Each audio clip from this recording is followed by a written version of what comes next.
From this stimulus of the gum leaves, I created two paintings. They're two watercolours. They've both got 3 layers, hopefully quite a different feeling, but both of them from a completely limited palette of just 3 colours. Amazonite Genuine, I've got alizarin crimson, some quinacridone rose, I'm not sure if I'll need that.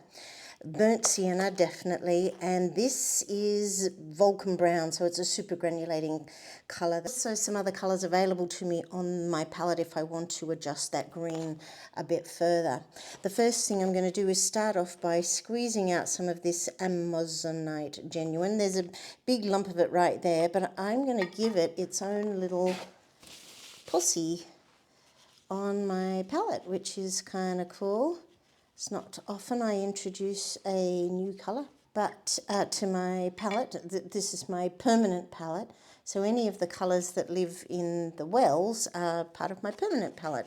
And then every now and again I buy special colours, have a play, maybe they join the ranks, and this one definitely is. It's the prettiest kind of blue-green, quite dark, not near as dark as that, and that's when a bit of a alizarin crimson or burnt sienna is going to come into the mix. The other colour that I've got today is the Vulcan brown. Browns sit generally over here in my palette, so I'm going to squeeze some onto my palette because, again, it doesn't live permanently in my palette. It's one I'm playing with. This is alizarin crimson, which, ow, permanently lives here. It's a fabulous red. If you need a red, alizarin crimson is the way to go. It will mix beautiful purples. It'll mix absolutely every colour, but I actually have a preference for the pinks. So I'm going to squeeze some out fresh so it's ready for me. And I'll see how I go with my colour mixing, because the first thing I want to do is establish a colour that I like that will work for my gum leaves. Here's this colour here. This is the Amazonite Genuine. I'm just going to massage that one a little bit. So if I, that'll just waste time. So I'll bring it. Getting the fresh paint makes you much faster. Okay, here it is. You can see it's kind of an aqua green color. It's very beautiful, but it's nothing like my gum leaves. So let's pick up some of this brown, just a little bit of brown, and get a tiny bit and mix it in.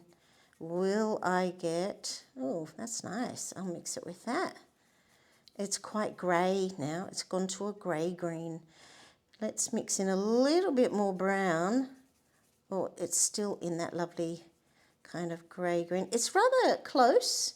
I know it's kind of hard to see on the screen, but it is nice and close. I'm going to just add more brown. Didn't expect to just mix it up first go. There you go. I went overboard. Too much. Got back to the green. Mix it in. It's a real blue-green, but like a deep blue-green, the Amazonite Genuine. And by adding some of this brown, Vulcan brown, I'm getting a colour that's, it's still very blue-based, but it is really close to that. So separate brush, and let's add some red. I'm going to start with the alizarin, and with a small amount, mix it over here. What does it do? Yeah, see, red neutralizes green, and that's what this green is. It's a slightly neutral, deep green, and it's got more of a, I don't know, has it got more of a yellow base? I never quite know that terminology. Anyway, that is a beautiful grey-green. It actually needs more green. I could go the tiniest bit more red. Okay, let's see what it does. Yeah, it just turns it into such a beautiful grey-green. So I'll just add a bit more green, and that will do. And it's nearly enough to do a whole painting and maybe a bit on the second. So I'm now going to do an underpainting, 3 layers, an underpainting, very fast and pure fun. So I'm going to put these over here. This first layer is going to be fast and furious, lots of water, but not even, quite irregular for this first one. And I'm going to get a watered version of that, a big dollop of water. So let's make a pale version for my pale background. Oh, and I love that that red is just sitting there. I'll be able to use that as well. So I'm going to have these leaves cascading down. Usually I have them cascading in that direction. Maybe I'll do one of each, one pointing both ways. Or maybe I'll do it like that. Hey, wow, there's the most beautiful shadows I've captured on the page there. It's just giving me really fast inspiration for where to put my leaves. Lovely. I'm being really fast because it's wet, and so what happens is that it kind of just all becomes a bit of oneness, so it doesn't matter at all. I'm putting a bit of a stem, and then I think I might call this video using the shadows. How pretty is that? And how incredibly fast. I'm just going to check that I've got enough to do another one. I already sprayed it, but a minute or so has gone by, so a little extra because it is warm here. So this one comes down and goes that way. I think what I'll do is make it go the opposite way. Really pale, pale tone, and I wish I could just paint with my, what the hell. Let's paint with my non-dominant hand. It's much more of a challenge, but then I can hold these and it's really, really hard to do, to paint with your non-dominant hand. But it apparently is really wonderfully good for your creativity. I'm just going to reload. Right, where was I putting them? There. I'm just really, really loosely putting in some of those shapes. I just can't use my right hand to reload. There. There.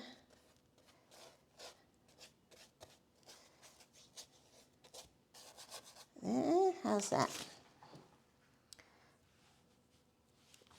It's a bit interesting, but it's not even a touch on how good the one on the left is.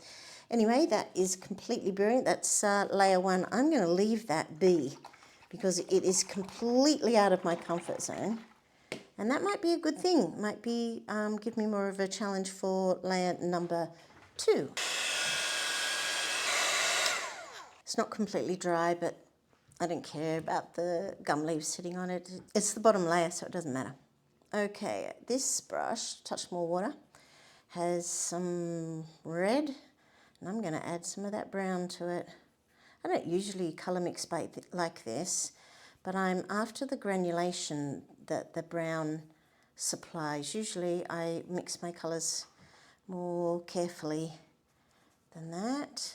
There's still a good amount of water there, but I'll put some more. I'll go up to the size number 2 in my quill, wet the brush, and I've got all this beautiful water. Now this red is tumbling in. That's lovely. Pale, but a little bit darker and a touch warmer too. I like that. Oh, it's not looking very green though, is it? I'm going to end up putting all that colour in while I search for a beautiful, it's worth taking your time sometimes with the colour. The painting, the colour mixing stage. Okay, can't really use the shadow method anymore. Need to be just a little more inventive. So, for example, this stem could come from this angle and then come in and do this leaf here. It's a half leaf with a kind of a weird bit on the end. Let's drop in a hint of colour. Go back to this one.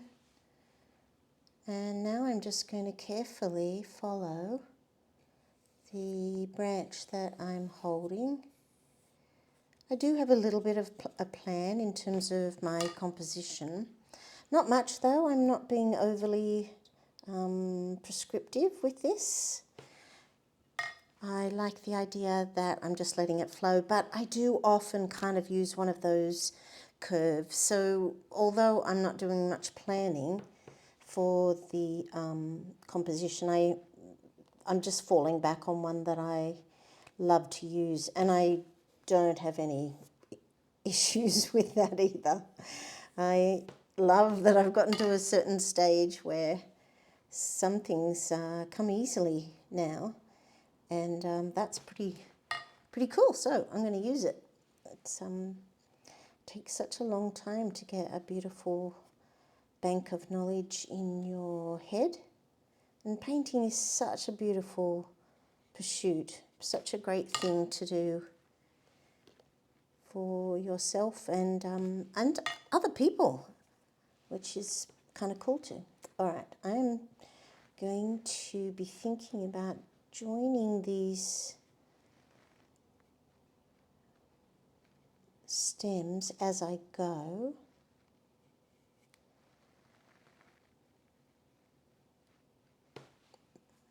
Because I find sometimes when you put them on later and they're not in the exact same colour, or they're half dried, that kind of thing, I find that it just doesn't connect quite as nicely. Now, let's say this one goes out this way.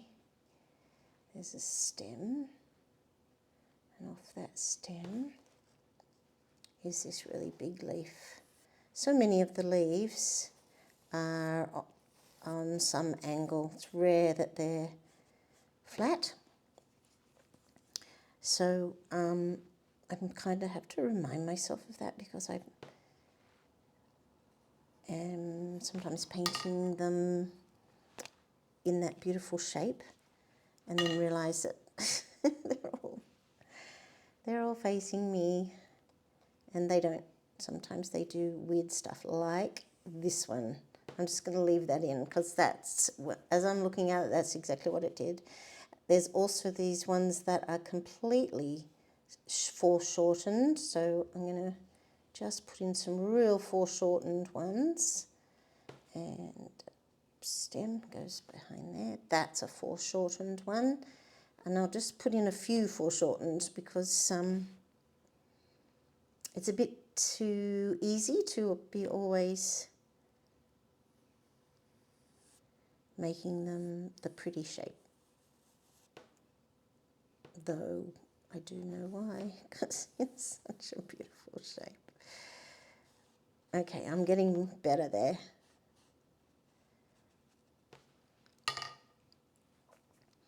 I think that's another fascinating part about painting. Why am I not like an absolute master of painting? Why am I still having to learn? And I don't mean that in a harsh kind of way to myself. I'm not being harsh. I know how to paint, you can see that. But what I am trying to say is that painting is such an incredibly challenging thing to do, that you can spend a lifetime doing it and not master it. I don't know whether people agree with me on that or not, or whether you feel you have mastered it. That would be interesting to hear your thoughts. I'm going to change this red, grab a little more of that brown. It's a real reddy brown for these ones here, because these can have some, if I'm lucky, some blemishes. And this one can have some blemishes in that one. Blemishes are so easy to do when your paint is wet, but it doesn't look very good after that. That is a bit weird that these bits up here are wetter, because it's a high, it's not a valley. A mountain, you know. I'm talking about the paper rising. Right. Give that a stem, oopsie. And that just looks weird. Just get rid of that. There. Give that one there. that will do for layer number 2 on that one. I've put in some sticks, some mostly joining sticks, but I haven't made it make complete sense, and it may not be necessary until the final layer. But my tone was pretty good. However, I've gone really grey-green. It's not at all like the gum leaves I've got, and I know there are like ghost gums. I don't know what colour the leaves of ghost gums are, but I know there are these ghostly grey-green coloured gum trees. That was really hard to get out. Anyway, I want more of the beautiful green. Bit of water, get that moving slowly because it'll just soften up while I'm painting with the fresh stuff. Get it over here. I'm really changing it back to that green. And it's a sea green. It's got to neutralise it with some red for this lovely dark one. They're really hard to see, so I'm wondering if I do this one a little differently. So I'm going to re-spritz, which is kind of weird because, you know, I spent 5 minutes drying it, but I've changed my mind. I'm going to do this one this way. Bit of a challenge. I'm holding it over here just off camera. So, okay, let's not be silly. Let's put it here so you can see where I'm going, because that is the point. Little leaf and the other side, and I'm just doing lots of negative veins. One, and that goes that way, and then there's one that goes under there and there, and this one comes and touches that one and that one. Isn't that lovely? Now I've got hard lines and soft lines. I love when that lovely accidental mark happens. Now then, this is coming down here, and it's got a curvy bit and a side, and it actually does have a little point like that. That's cool. And then it's got a big one over here that goes right out. It's quite weird. And that's the other side. More paint. Reload. That one, I'll just keep coming down. Although, no, I should make it go off like that. Come down here, one side, and bring down this side. It's all eaten, that one. Then come down here, and this one goes out and under that. I'll just make it go on top, it's easier. And it's soft. And then I'm just kind of generally following it, and I need to make them much bigger because that's what it does here. It's really lovely. Or maybe I'll just go straight in for the really big one. It's got a stem, comes out like that, and on this side it's got a big break in it. It's been eaten all along there. That comes into there, and there's the stem, and it's a nice big one, that one. It's coming in closer. Might make that a bit bigger because it looks big on the leaf. Reload. That one could come from under there and then come up. This one's big on that side, and this side comes up and down like that. Yeah, that's a really tricky one, that one. Cool. Okay, I'm going to make them join vaguely.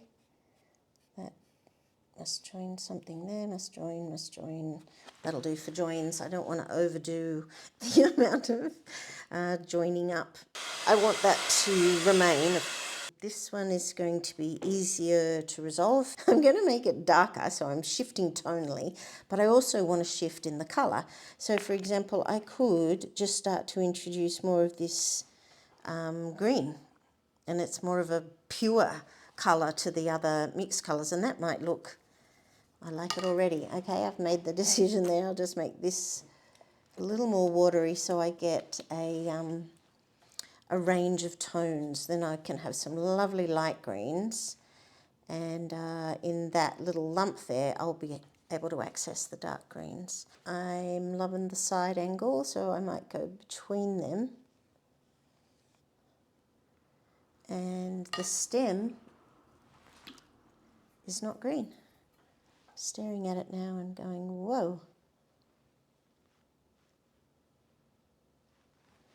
The stems are red, brown, super brown.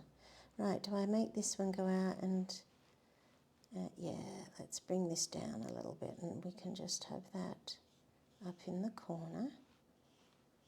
And that can come out of the side of there.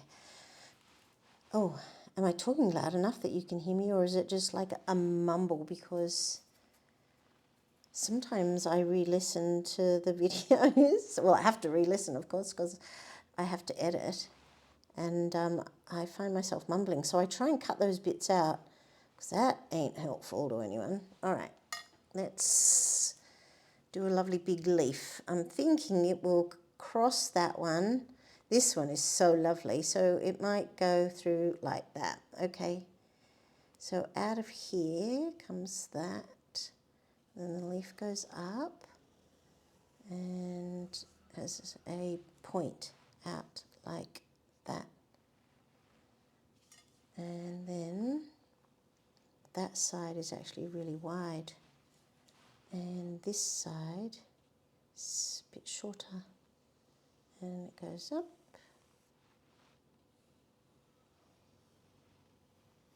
And there's my vein. I'm joining it up. Bothered me. Oh, I think it needs some of this beautiful brown dropped in. Now, if I'm lucky, so far I don't think it's been doing much granulating at all, so that's not working. So now I'm going to drop in pure Vulcan, this super granulating colour, and see if I can get a bit luckier with the imperfections. One, don't know what I think about that green. Ooh, I think I've got to forge ahead. I might have to reglaze them if I hate the colour. All right, and then one, I'll just move that, because down here one comes out this way and has a short side that is very eaten and a really fat side that goes down to there.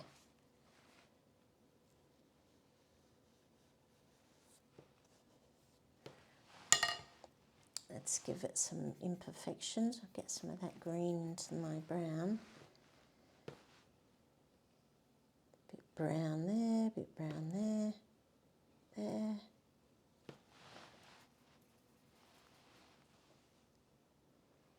That's a bit misleading, so I'll put some more brown up there because it twisted.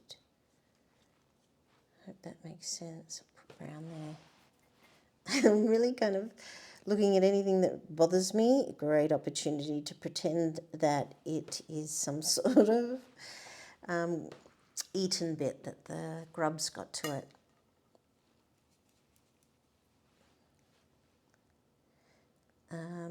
Right. Big decision. I'm wanting to go big with these leaves, but it has, interestingly, big leaves and then little leaves. So, oh, I suppose those big leaves are, all right, okay, so generally they do get bigger, bigger, bigger, but you get such a variety on one little branch. So I think that I will go ahead and say there's a small one, and it comes like that. I'm failing on the painting of the vein. I was trying to be make it more interesting by doing negative veins, and it's not working, so I don't care. That nice big one there.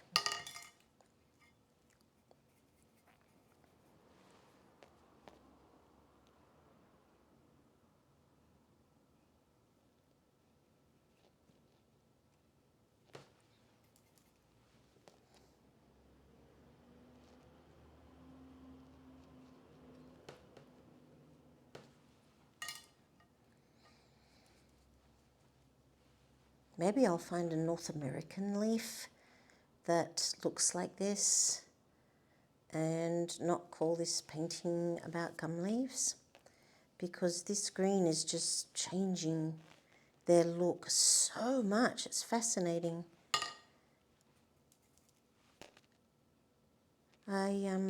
I've done many paintings in this, with this subject and this style many times. It's one of my favourites.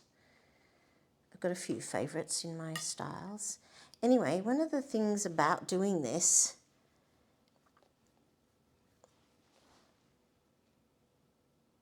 I'm so sorry, I'm just switching around in my head and decided to start focusing on the painting. I'm blathering, and I don't think I should stop when I'm blathering because I bet that's annoying. So I'm going to just keep painting, and it definitely is a gum tree. I'm starting. I'm not. Don't think my painting's looking like that though. But it's the green is so pretty. Amazonite genuine. Hey, if anyone knows a similar colour to Amazonite genuine, I would love to hear from you. That would be really cool. All right. Oh, hey, I'm liking this one. I'm not sure I'm going to do that much more to it. That was a nice surprise to have that covered and then lift it. Oh, no, maybe it does look a tiny bit,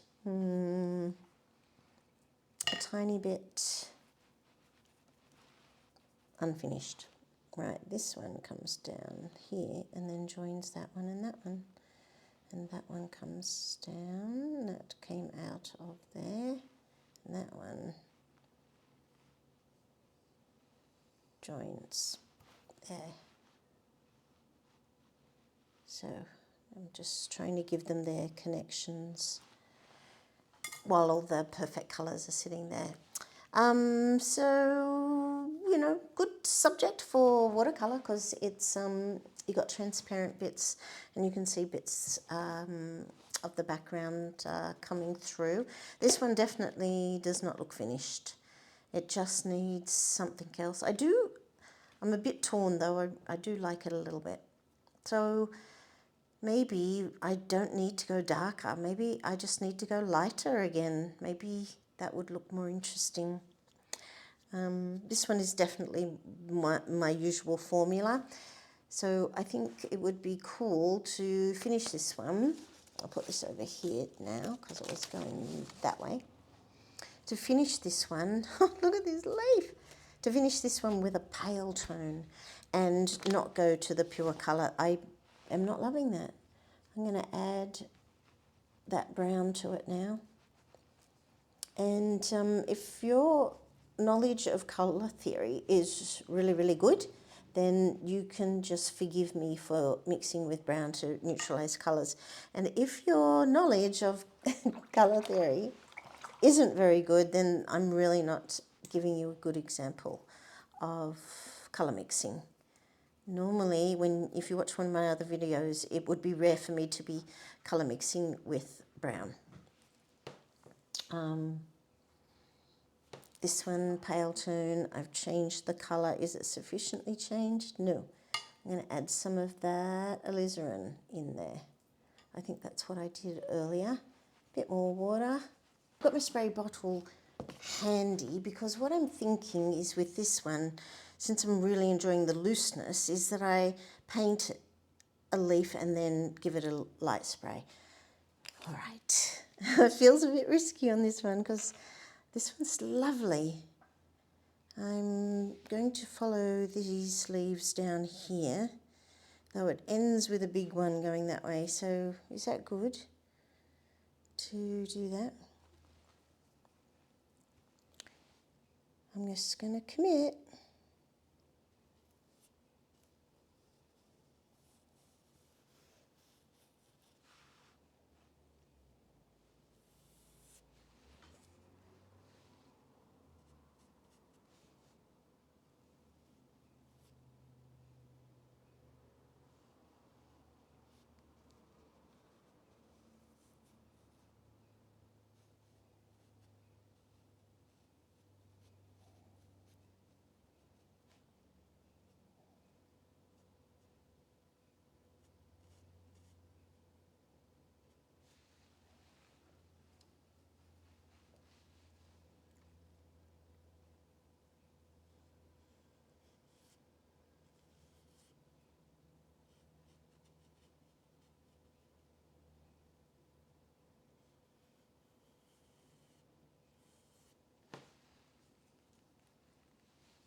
Just going to wet that straight away because it was a bit harsh. I'll just wet that a little bit too. I think that's a bit better. I think I got a bit excited about how nice this painting might be, and now I'm like, oh, it might be nice. Maybe it's the sort of painting that once, I'll just move that so you can see the other one. Maybe, oh, I was going to spritz it. Oh, there you go, that is lovely. I wonder if this is too wet to, oh, whoa. I'm going to spray it because I am not enjoying that green. I've been sitting here thinking, oh, it just looks so unnatural. That's better. So, two totally different paintings. I won't go further with this one today, or probably not this week, but that's one of those ones that I will set aside and think in the back of my mind, something is going to hit me and I'm going to be able to add mixed media on the top of this. So I'm not going to throw it away because it was a high quality piece of watercolor paper. But this one, however, I think there's something rather lovely about it. And maybe it just needs like a little bit of black pen or gold pen or grey pen or something. Some little mixed media embellishment, and that one will be done. If anyone's interested, then please write in the comments below, and then I'll do a follow-up video about what I did. If not, I'm going to say consider grabbing some gum leaves or any other type of leaf and challenge yourself to make the green that represents it sufficiently, and then challenge yourself to do a 3-layer painting. Let's get ourselves down and painting more often, and let's find ways to reconnect with this activity of life that we do so wonderfully well, that makes us feel so good inside when you get that opportunity to sit down. I am waxing lyrically. Thank you so much for joining me. See you next time. Bye.